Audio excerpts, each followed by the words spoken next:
Welcome, welcome, welcome. This is the Public Works Podcast. My name is Joseph Blackman.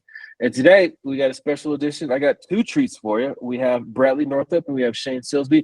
I'm going to let them do their mini introductions, let them tell us who they are, what they do, and why we're on a show talking about fleets. So, Bradley, go ahead and start us off. Thank you, Joseph. Bradley Northup. I'm the Public Works Superintendent for the City of Carlsbad since 2020. I've got about 20 years in the fleet industry, actually coming up on 24 now, automotive industry. And, government's in my blood. Dad's born into a culture of dad worked for the County of San Diego as a lawyer, and lots of conversations over the dinner tables. Public service was kind of always part of the discussion. I started out my career just fresh out of high school, turning a wrench, went to community college, started working for a Ford dealer. Really had a lot of technical background, and progressed from there to starting a career with government in the County of San Diego in 2009, and built that up for a couple years. Realized real quick that I needed to get a decent degree under my belt, and if I wanted to be able to promote, and ended up getting my bachelor's in business while simultaneously promoting through the ranks at County of San Diego's fleet, and becoming a acquisitions fleet manager there for the county for about 5 years, from about 2015 to 2020. And then from 2020, I made the jump over here to Carlsbad, which is all the hats here at Carlsbad as the superintendent. I think a lot that goes along with fleet and progression in a career is my ability to stay involved with a lot of different associations and a lot of different advocacy efforts, and making a lot of connections and understanding a lot of the concepts behind the things that we're dealing with. So I got involved very early on with a association called NAFA, the Fleet Management Association, working through local meetings and work groups and meeting and talking to a bunch of different fleet managers in our region, sharing issues, all kinds of things. And working from there to then being brought in with another association called the Municipal Equipment Maintenance Association, or MEMA. They have another set of groups of people throughout the nation, all coming together, again, sharing issues and sharing, lessons learned. And then from there, progressing to more of a clean energy aspect, started being involved with the San Diego Clean Cities Coalitions, and the Clean Cities Coalitions are everywhere throughout the nation. I think become a great surrogate for everybody to come to get together, and really present on a lot of the same key issues that we all share within government fleet, but then also clean transportation. And then bring to that, coming over to City of Carlsbad and working with the Public Works side of things and the APWA. Those associations combined have a lot of voices. They have a lot of shared knowledge. They have a lot of resources. And I think I've just been a big benefactor of being a participant in those and making connections like you and Shane throughout the years of talking about all the issues that we're dealing with. And so a little bit of a technical background for me, moving all the way up into a managerial role, acquisitions role, then now all the hats for fleet management. And, really just trying to continue to learn. I don't think that's something that any of us will ever stop. There's no such thing as I'm done learning. Whether you're going for your degree or you're just reading that new article that came out about something new, everybody's learning every single day. I think one of my favorite quotes is, if you didn't learn something new today, you weren't paying close enough attention. Right. Go ahead, Shay. I didn't go over any crazy details, but yeah, we'll get into that. Now we'll dive into it for sure. It's all good. Yeah. Good morning, Shane Silsby. Good to see you all. So I had 20 years on the government side, and then switched over to help cities and counties from the private side. But when I was describing Mr. Northup to Mr. Blackman here, I said Bradley's kind of a unicorn in the fleet world. And I appreciate his background because he worked at a major county. I worked at a major county and worked at cities, and he works with national associations. And like Joe, you and I work for national associations or with them. And he progressed, as he said, he started out, turning wrenches and business side and all of that. And so I call him a unicorn in the space because I work on fleet stuff from a strategic standpoint or organizational standpoint, but I was never turning wrenches officially. And so I really appreciate that about Bradley. So anyway, thanks, Joe, for having us. And why don't you tell us what you're doing, where you're at, where we're at, what's happening? Yeah. Public Works Podcast founder, Vitendo Turning Solutions founder. I am in the beautiful Denver, Colorado right now. We're out here for a water show called ACE. And Bradley, to kind of echo your sentiment towards associations, these are places where we go to get kind of rejuvenated, to like get that spark of like, hey, there's 10,000 other people here still fighting the same battles we're fighting. Like I can last another year. And then also just to learn about what other people are doing and learn different anecdotes around the country of what people are using to solve problems that we all have around the country. Bradley, I wanted to dive a little bit deeper into your backstory. I just wanted to say community college are one of the best kept secrets in America. I feel like a lot of people undervalue the AA, the community college, get your start. So I appreciate you throwing that in there. Acquisitions fleet manager. Give it. I haven't heard of that official title before, so let me know what that is and what that does. Yeah. So at the County of San Diego, the fleet is at the time that I took over that role, there was well over 4,000 vehicles within the fleet and hundreds of square miles to service and cover for an area and a region like San Diego County. And the fleet management division was part of a general services department. That general services department did everything from capital projects, facilities planning, major capital capital projects and major maintenance projects for facilities. And fleet was its own kind of silo that had an operational chief and then 3 division coordinators. And the 3 division coordinators were one gentleman in front of maintenance, another gentleman in front of the compliance and fuel management controls for the county. And then the last was the acquisitions piece. And the acquisitions manager ultimately became the climate action plan, green fleet initiative guy, as well as all of the acquisitions and disposal. But what went along with that a lot was the asset management policy behind everything. How we're going to manage our fund, how we're going to target vehicles for replacements, how we're going to go about accumulating the saved funds for those replacements in the future. So it really pushed from coming from a technical background right off the bat. I think anybody coming into a new role is drinking from a fire hose, for any lack of a better term. But it thrust me into understanding that I didn't understand, and I needed to get involved in an association or some type of a curriculum. And I think that's where, with a technical background, I'm looking for the manual, I'm looking for the process, I'm looking for the reference, I'm looking for the resource of like what's going to help me do this the right way. And I found the NAFA Fleet Management Association's curriculum for a certified automotive fleet manager. And there's other certifications out there, and honestly, everybody's got a unique aspect and take on best practices.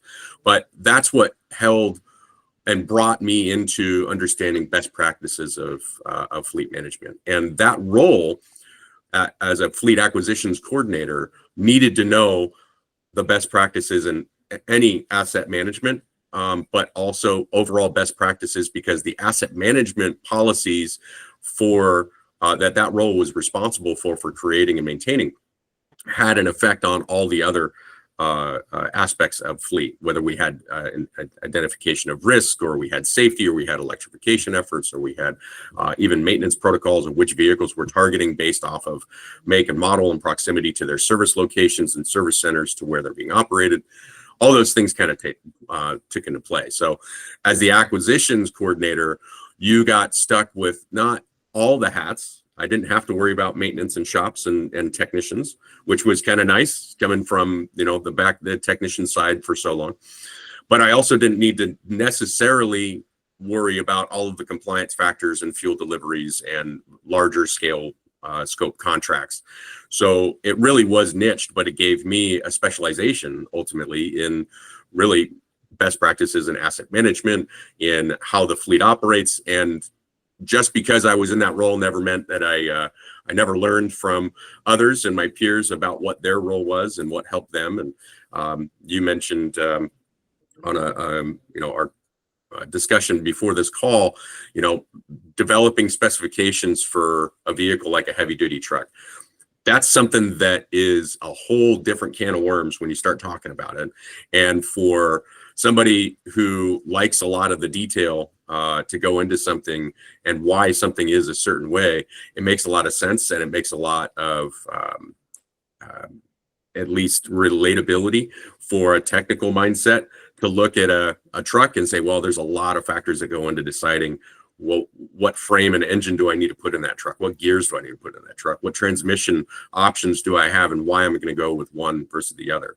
And how do I evaluate those? And so it really opened up my mindset a lot for there's way more involved with fleet than just being able to fix them and just being able to buy them. So, yeah. Hey, Bradley, I know you're diving into a few things there pretty detailed, and I know your roles in San Diego County and then at the city, pretty heavy on the strategic side and what you're doing. And that's probably a few levels above what most fleet managers have in their toolbox and have experience with. So could you maybe speak a little bit to some of the details you're talking about roll into this, but the importance of a fleet modernization strategy for, really any size government, but especially, mid to larger size agencies?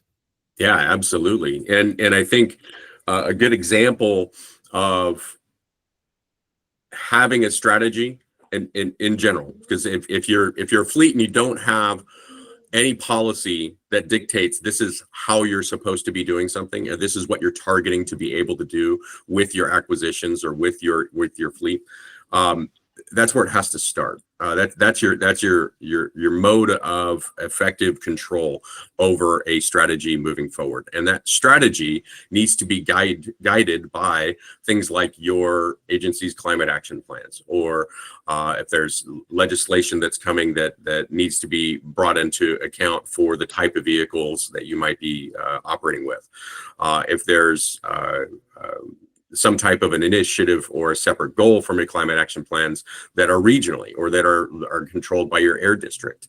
All of those things do come into play, and that modernization of your fleet is what's helping to make sure that you can stay in compliance with all of those factors, whether that's your modernization of your fleet software program and you're no longer running paper, because there are still some fleets out there that are running paper. And I'll tell you, the time save is massive. The ROI on having a dedicated fleet management software of any type is astounding. And being able to reduce repeat repairs and really just help to manage the fleet better.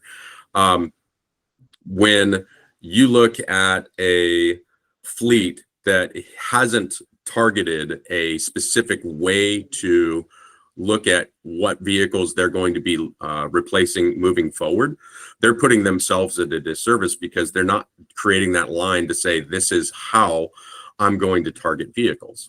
And so when we look at modernization of your strategies or things that really kind of influence your decision making, you write that down in your strategy or in your policy. You don't have to have this fleet modernization strategy published document unless somebody's asking you to. You just have this stuff written into your management policy of your fleet. You say, hey, I'm going to be looking at vehicles when the operating cost is going over a certain limit, when the age and accumulated mileage are going to be over a certain threshold that we're comfortable with, because we've looked and seen this is the maximum amounts we're really looking at when it comes to stuff that's ultimately too many miles and too old to be able to fix and keep running effectively. And stuff that's pretty basic, at what limit do we say this vehicle isn't worth repairing? And if you don't put those lines in you're kind of shooting from the hip every time, and it makes it really difficult for somebody to understand, especially from the outside looking in, why you made a decision the way that you did. So it's a good guiding principle. Yeah. So you're talking about replacement criteria, right? And if you don't have those, you are shooting from the hip, like you said, and we're entering, kind of the end of fiscal year budgets for most local agencies at the end of June here.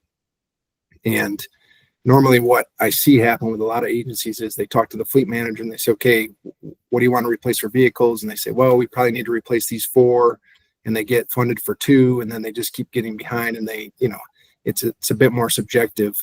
And you're talking about using some established criteria and then looking at a multi-year plan is what that could roll into.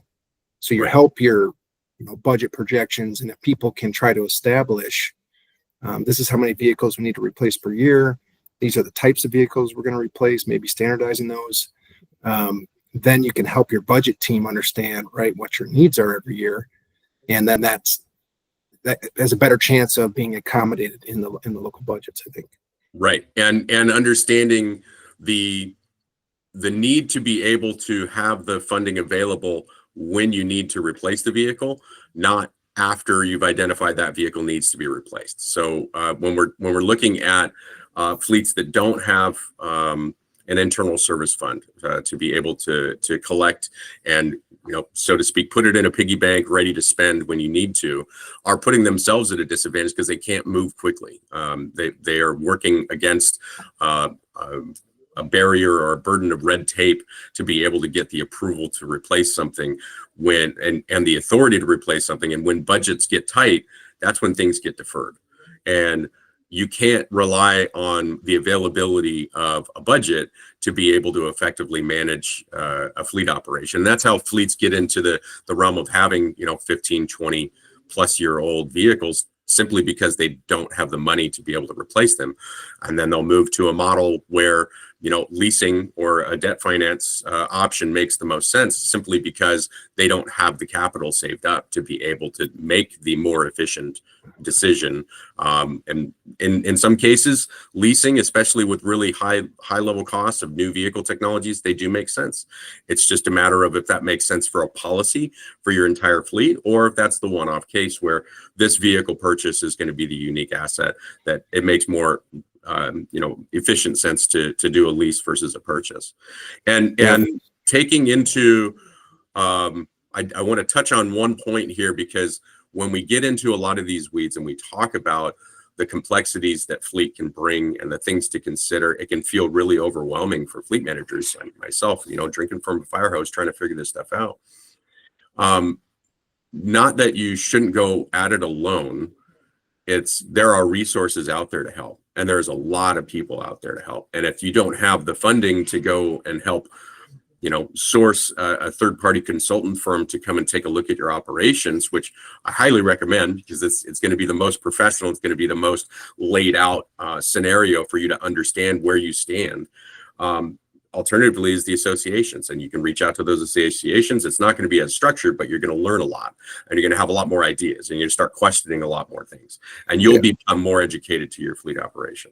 But we did that. We actually took the lease versus purchase analysis to a third-party consultant firm. I had already done my own internal analysis, reviewing some things, making sure that we had the numbers right for everybody to lay out and review, but then handing that off to the third-party consultant firm and getting that official report back of here's your best case scenario, here's your recommendations to move forward.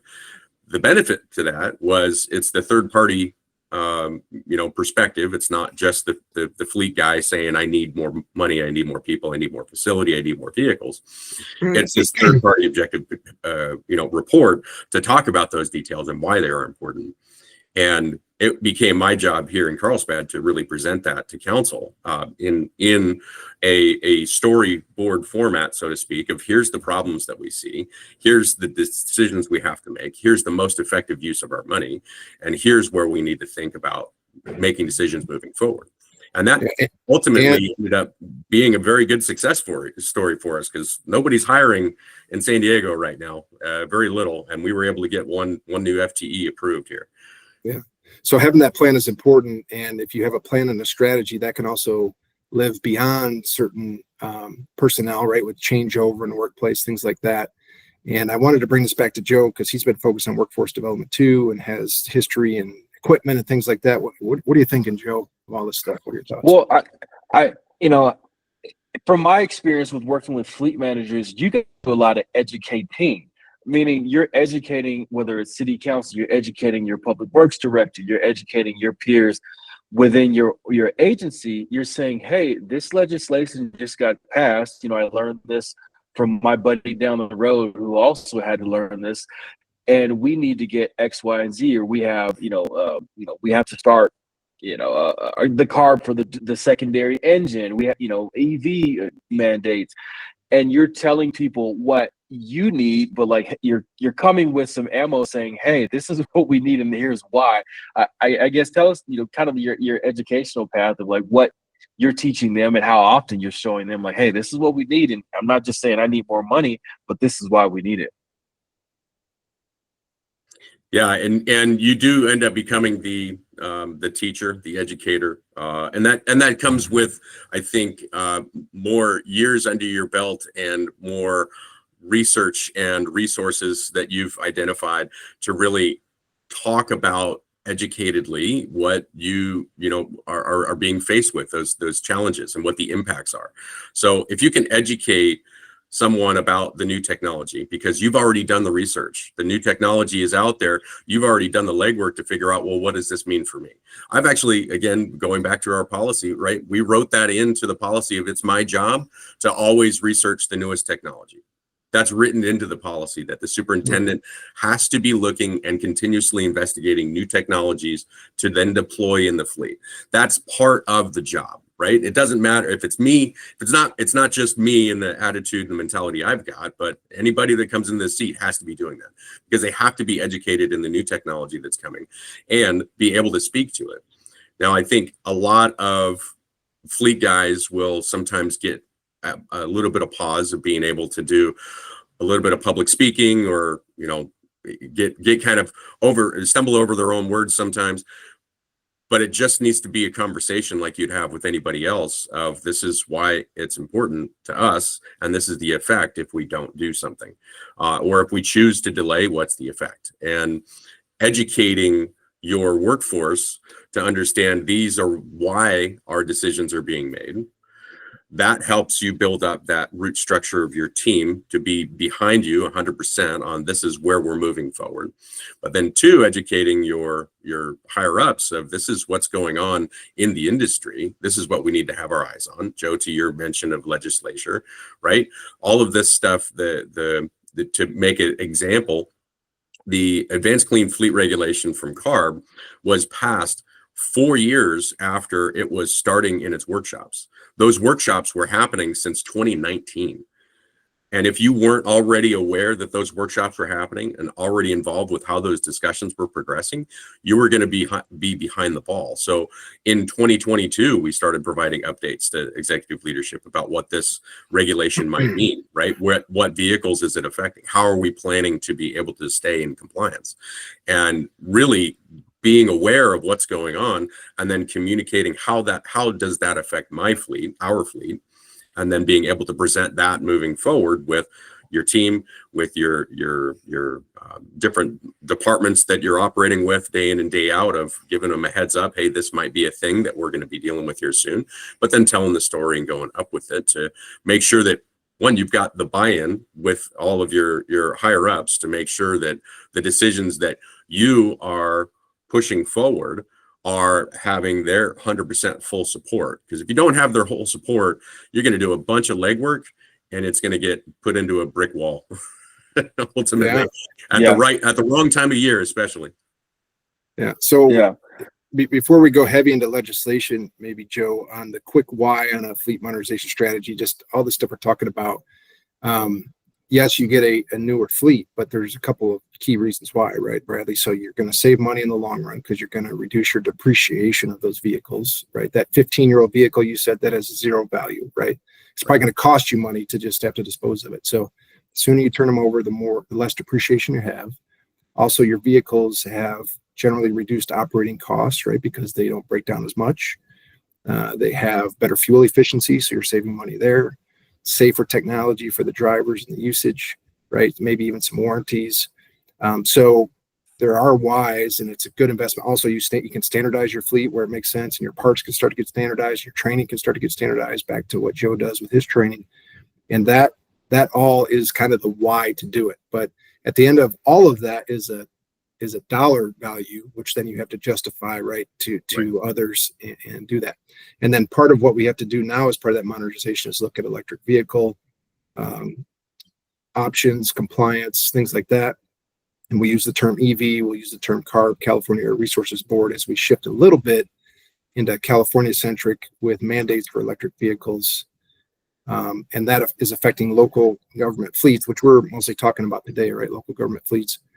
And Bradley, I didn't know if you wanted to talk a little bit about the Senate Bill 496 through Hurtado and kind of what's happening with the mandate that basically said for local governments, in 2024, January, we had to purchase 50% of the vehicles to be EV compliant. And by 2027, 100% of the vehicles needed to be EV compliant that we're purchasing. That's what we're talking about when we say the EV mandate. And that creates some challenges for public works fleets specifically. So you all. I want you to answer the question. Shane, you could touch on this also, but Bradley, in a way of, there's probably one or two gentlemen, ladies in your, let's say, city of Carlsbad. Now, when you retire, they're going to take your position. They might not know where to find this kind of information at. So where would one go who's looking to advance their career? Like you said, it's in your job description to go and find these new things, to find the new innovations and things in the fleet world. Where would they go to find these things to help better position themselves for a career move? And also, dive into it on what we're looking like in the future. Yeah, and so I would say for anybody that is in a position like this within a fleet, right? You're the guy writing the policy, making sure that everything's working like a well-oiled machine. If you haven't already created a draft succession plan, this is how people are going to move if they do move. This is the recommended pathways, and created a training plan for those positions. Those training plans are meant to be able to support that person as they move into that next position, either before they get to that position or just as they come to that position. And that's professional development, that's supervisory training, that's management training, but then also bringing in certification curriculum.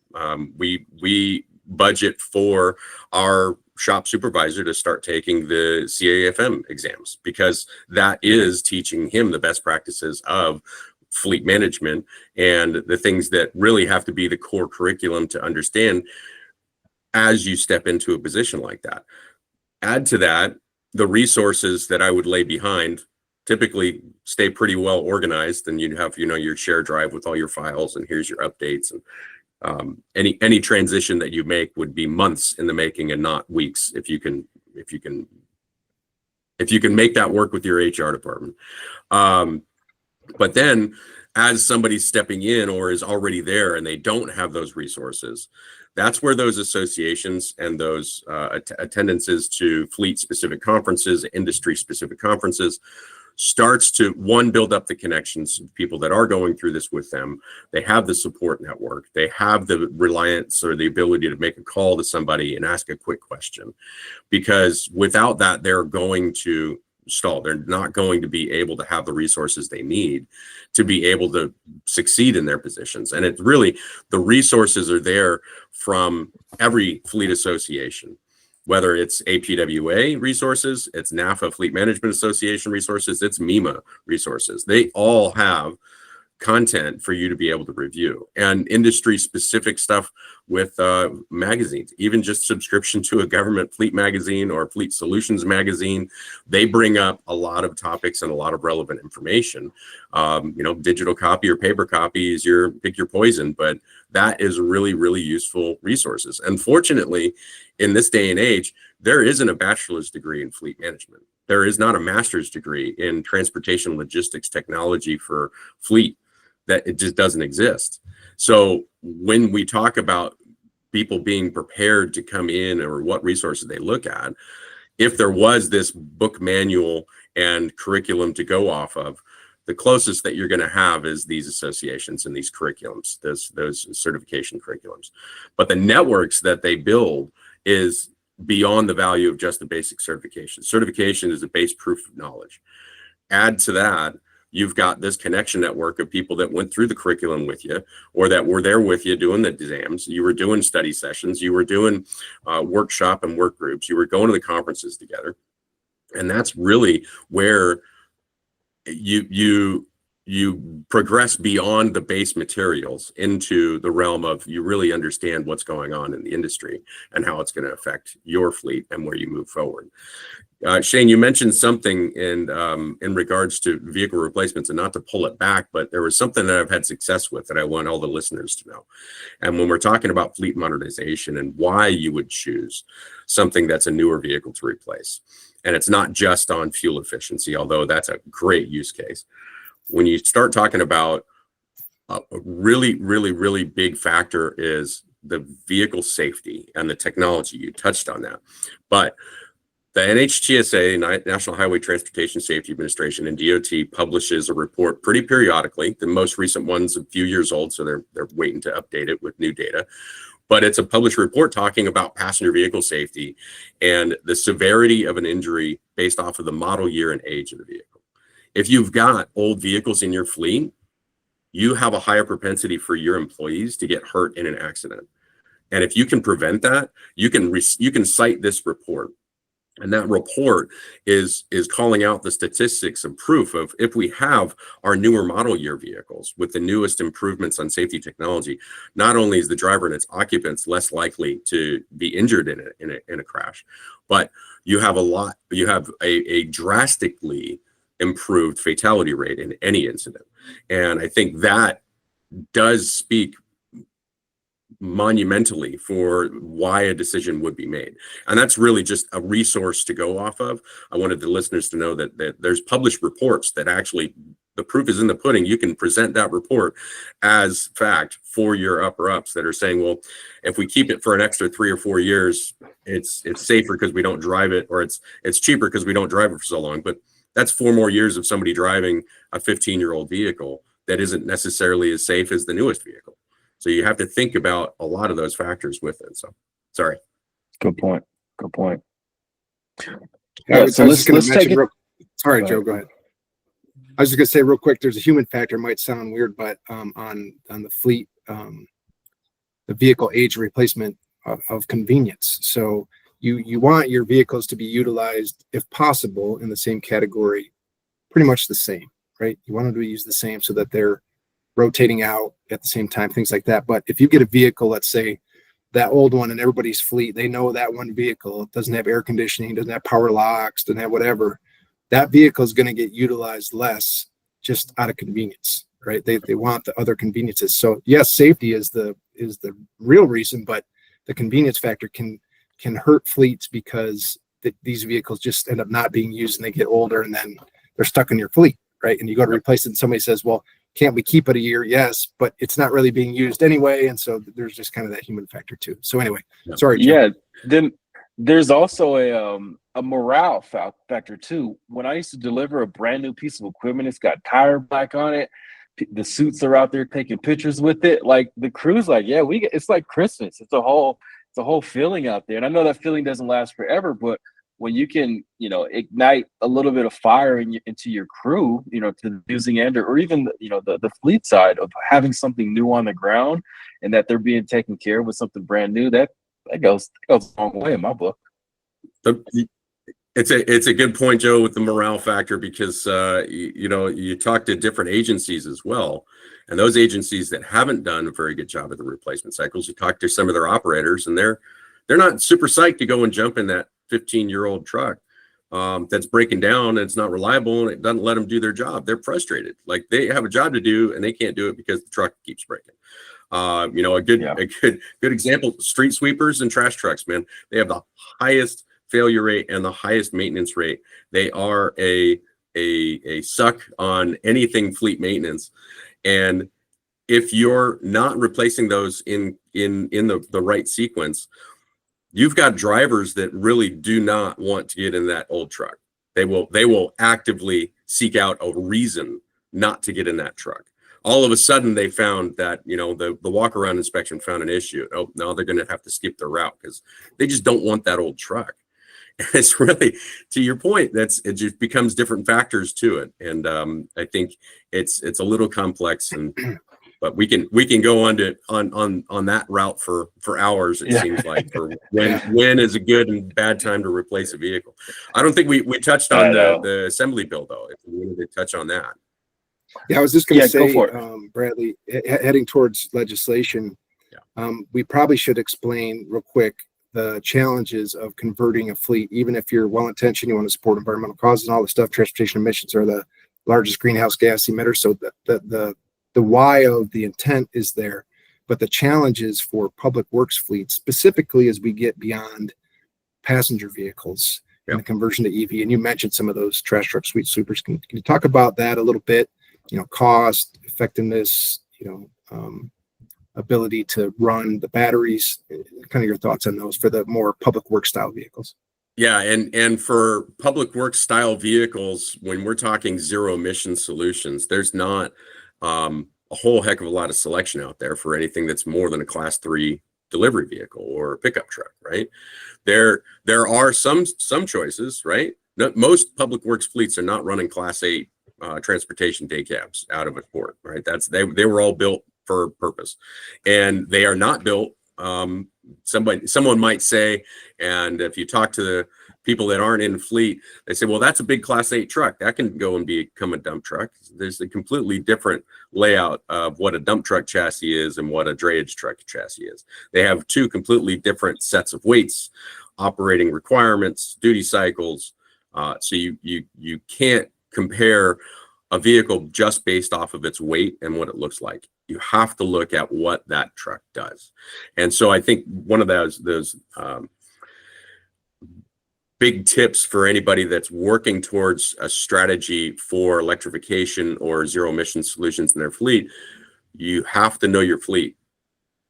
First and foremost, if you don't know how many vehicles you've got, what those vehicles are doing, where they're running, how many miles they're traveling, where they're parked every night, where they're not parked every night, and what they're actually doing, what payload do they actually have, not what they're built for. That's a good call out of it's built with a payload of 6,000 pounds, but the guy's only putting his lunchbox and a couple tools in the back.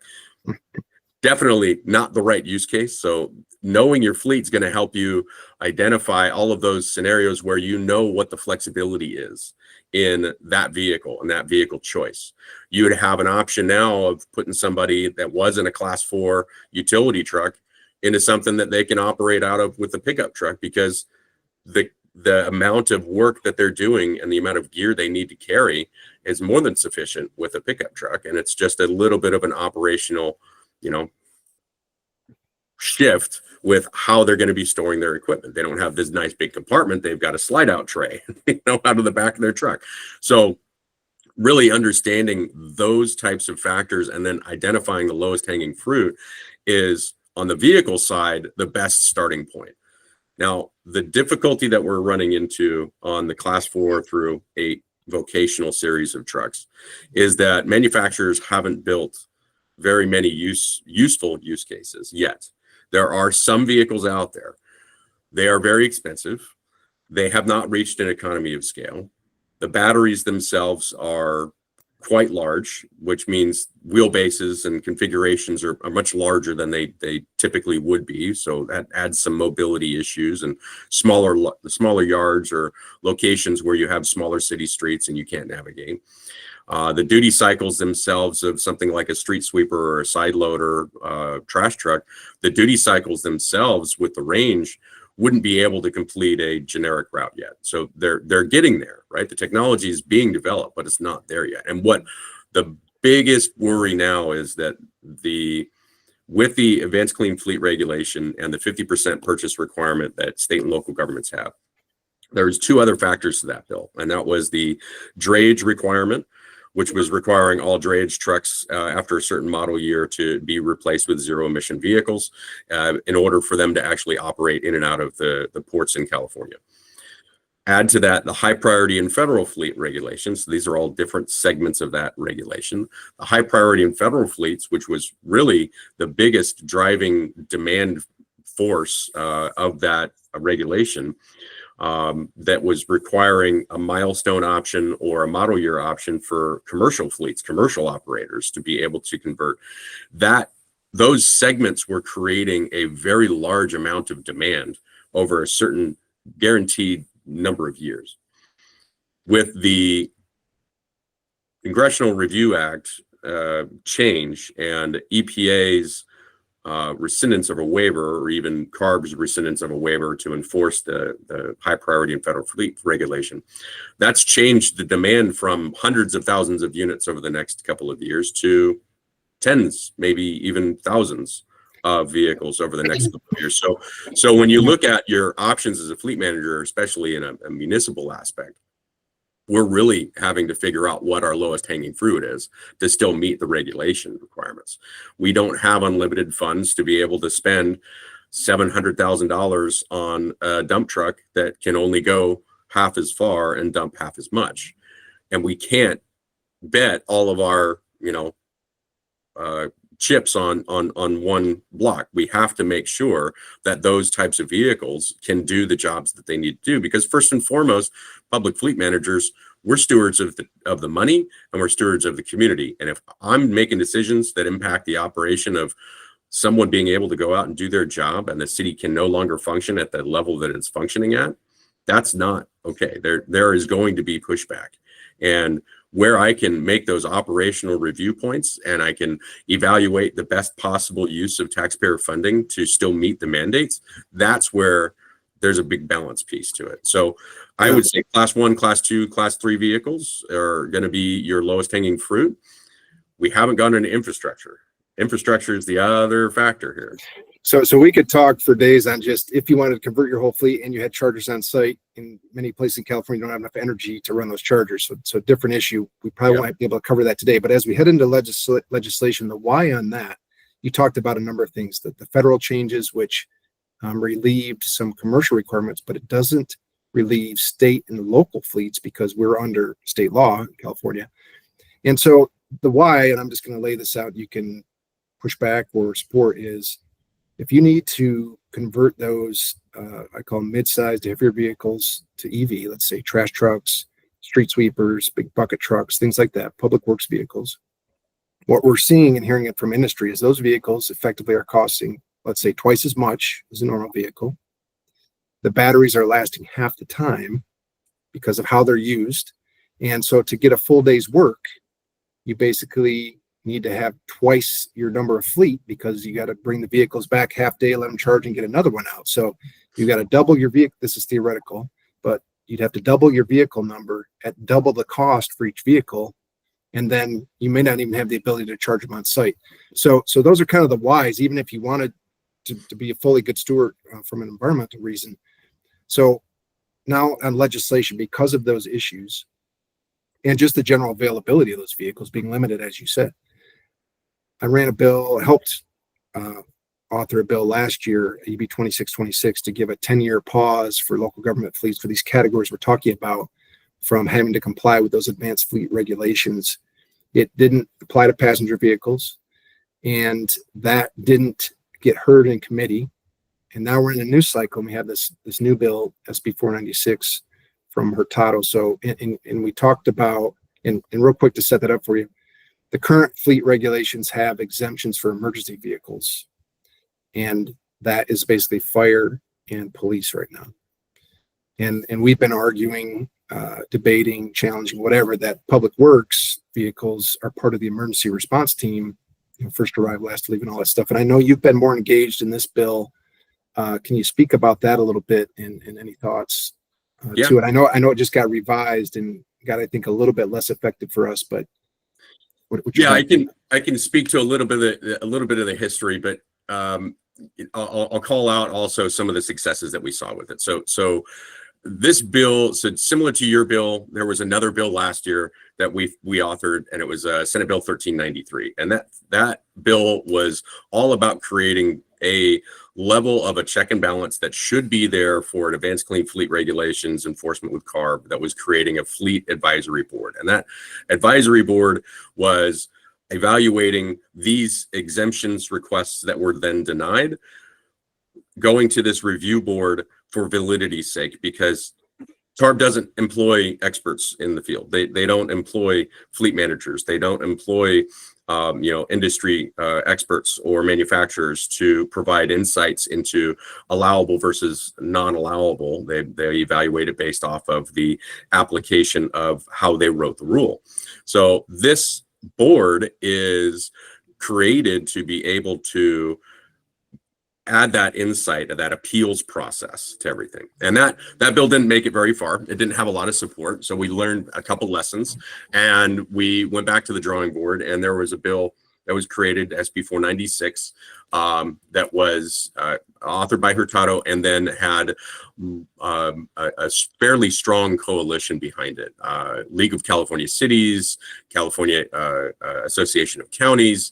I think the list of proponents to this bill were about 3 times longer than the bill itself. The list of support was quite good. And this bill, what that added in on top of the Appeals Advisory Board, was a measure to change what we define as a emergency vehicle for this regulation. The emergency vehicle, California Vehicle Code 165, was only police and fire, and with limited exceptions to other factors. And as we know, that's not the case with public works, first to arrive, last to leave. Those vehicles didn't have any leg to stand on when we actually have to have those vehicles operational for public safety's sake. And nothing was more clear, and the timing was never better, unfortunately, for the events that played out in Southern California with the fires. And, being able to support, areas and communities during natural disasters is what we do. That's what police fire does. That's what community support groups do. You have parks and recreation vehicles at some points helping out and driving around and doing community outreach and support. Those vehicles still need to have a little bit more leniency, and specifically public works operations vehicles, and a lot more leniency. And so this bill was introduced. It did get through committee. It was unanimous through committee. It was referred to its second committee for transportation. Transportation committee reviewed, and first committee was actually environmental. So environmental review committee thought that wasn't necessarily going to be, the easiest lift. But because this coalition also had bipartisan support and representatives from non-government agencies and the nonprofits and the environmental groups, understanding that this was not something that was hurting the bill, it was helping to ensure that the safety of our residents was taken into account with this bill. And so went through environmental committee with a unanimous yes vote. It went and was referred to the transportation committee, and again had a unanimous yes vote. And with the help of testimony from experienced fleet managers throughout the state, they were very, very, very, or we were very, very, very excited to be able to see this actually come into fruition. Now, it was referred to appropriations, and there are some things in politics that can get frustrating sometimes, and it was not pushed through into review by the appropriation committee, so it's pushed until next year, which means for now, it's off the table. That doesn't mean that the conversation still hasn't been had. It doesn't mean that those conversations are built up, and now everyone in the legislature understands what the really big, difficulty is in being able to push a bill like this through. But it also starts bringing in examples of other advocacy voices for fleets. And I take the takeaway from all of our efforts, yours, ours, and the combined efforts of people trying to bring fleet voices to the legislature is you have other states that are following suit. There's a new bill that was introduced in New Jersey, 4425, that's actually creating the first ever fleet conversion task force. It's literally stop taking the legislators out of the expertise of writing the rule and start using those conversion task forces to be the educating eyes and ears, not lobbyists, not industry, but the actual fleet managers that do the work.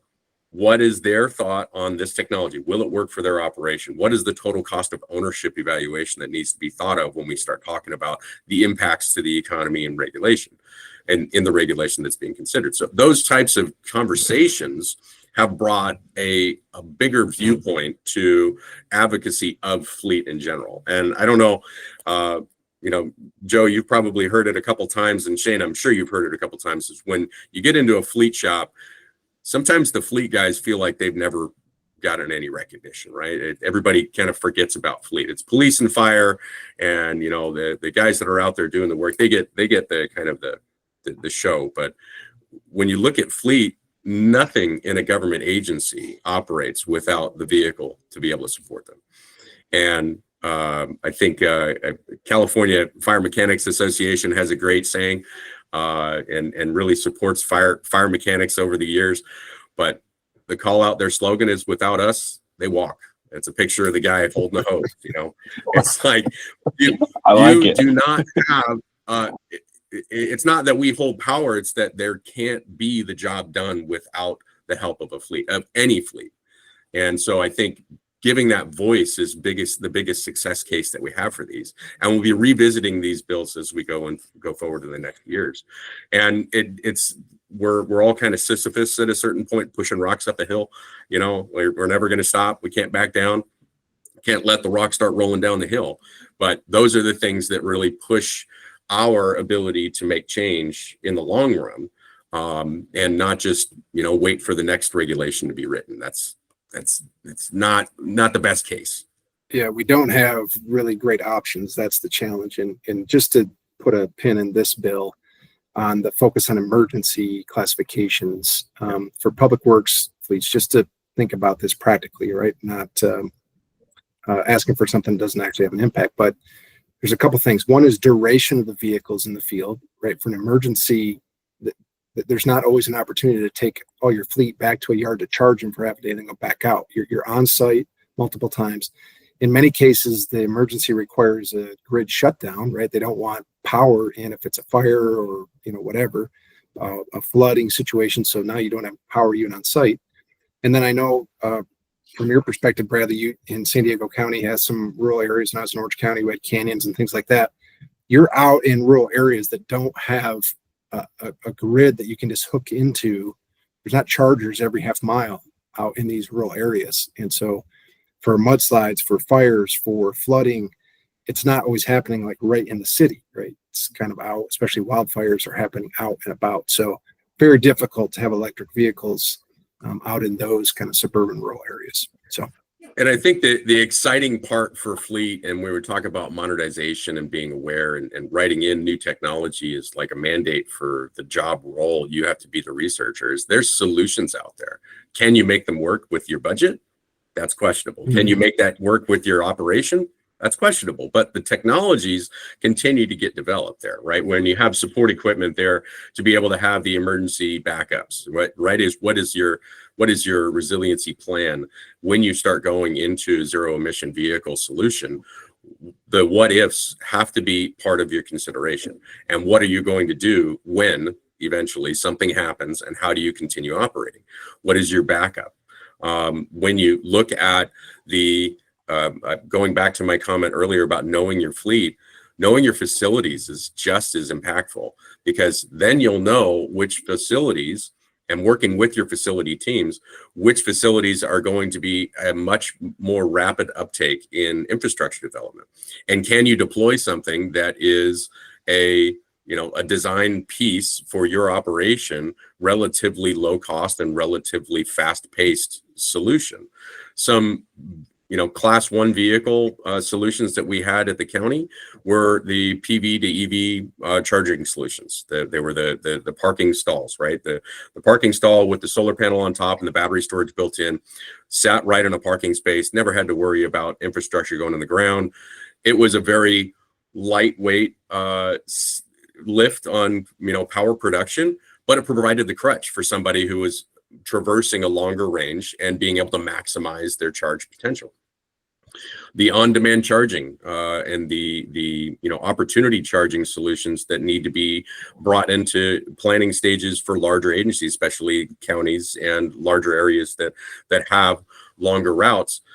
Just because you're traveling 200 miles in each day doesn't mean that you don't have an opportunity at your assigned break location or your assigned route midpoint to be able to stop, recharge, and be 100% for the next day, or at least get back. And when we talk about some of the technology, the charging rates are substantially higher now with some level 3 charging. And when we're talking about the ability to get a vehicle back on the road, we're not talking in hours, we're talking in minutes. And it does have a fitment and a use case. And as the fleet managers, you've got to understand this is the cost, or this is the lift, and this is the location that we need to think about of being able to put something like that into place. And it all goes back to knowing your fleet. What does your fleet do? What is it actually doing out on the road? Where is it going? And that ties back into a little bit of the, modernization of the vehicles themselves. They're built in with the modems now. They have telematics to be able to simply just activate. If you haven't added a telematics solution to your fleet, I highly recommend it. That's going to be one of the greatest data sets to be able to look through. Talk about drinking from a fire hose. The data you can get out of a telematics system is massive, but it adds so much more utility to your decision-making skills, and all of the data being analyzed by even some new technology with using AI to go through and make sure that you're making the right decision based off of best practices from the telematics system data that's being compiled. It used to be a very manual process. I'm running my reports. I'm doing the highs and lows. I'm making sure that I don't have any exceptions to mileage reports and duty cycles. And I'm starting to rank out which vehicles are going to be the best candidate, worst candidate. These systems are doing that for you. So when you start thinking about where do you go, what is the lowest hanging fruit, how do you kind of pull all this together, it's with that modernization approach first and foremost, and that constant, I always have to learn about what the new technology is, because I need to know what the options are for my solutions down the future. Yeah. Bottom line is there's a lot going on, right? So Bradley's a great resource. You can check out my book, Managing for Meteors, Chapter 7, if you want to read about fleets. I want to thank Joe for letting me invite Bradley on, because I thought he was just so great in the field and what he does. And so with that, Joe, maybe take us home. Yeah, Bradley, thanks for hopping on. To all the listeners out there, make sure you share this with somebody in fleets that you know who would know some of this information. And also, I'm sure Bradley's open for you to reach out to him, just get any questions answered, or shoulder to cry on. But once again, thank you for all the listeners out there. This has been another episode of the Public Works Podcast, and thank you everybody for tuning in.